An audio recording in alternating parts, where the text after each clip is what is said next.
I grew up just down the road from here. Actually, I was born in Findlay, Ohio, but lifelong resident in this area. We were a farm family. I think I started driving a tractor when I was 8 or 9. I guess the farming was the basis of most of what I learned from the beginning. I guess it was a good life. I didn't know there was anything much beyond that. My wife, Pam, we chose to get married, and we had one son, and we had one in the hopper. And I got drafted and ended up going to Nam. You know, the separation was very difficult on both of us, but more so on Pam because she had the kids to raise. But it worked out okay for us. It wasn't easy, but it worked. With the VA benefits, I was able to go to school, and I commuted to Bowling Green every day. Graduated in 2.5 years.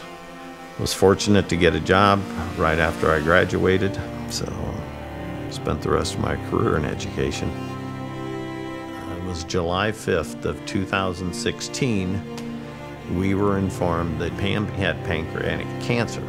They could not do surgery.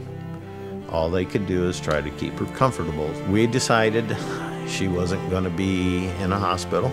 She never was hospitalized one day for the cancer. So December 16th of 2016, she passed. And she was in the house where she wanted to be at home with some of the family present. You really talk a lot during times like that, things you may not have really spent any time on before. And she was, I think, more worried about me than she was herself. Pam and I had always talked that we wanted to create a scholarship, and we wanted to do it at Arlington because that's where we both graduated from. So our criteria is a minimum of 2.0. We looked for community service. We looked for those kids that were working, still involved in the school. And I think it says a lot about those kids that find time to go to school full-time and work part-time, and yet take what little time they have left and donate their time to go out and help the elderly, or work at the nursing home, or get involved with a project like 4-H. That says a lot. Those kids are usually pretty successful. So that's what we were looking for. Once we got involved with the Community Foundation, they just walked us through everything.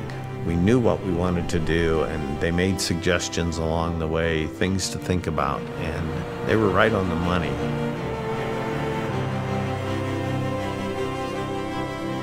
First of all, I'd like to thank you. We actually had talked about doing it as a memorial to Pam, and because of the foundation and the conversations we had, they said, why don't you do a family scholarship, which would leave a legacy for the entire family.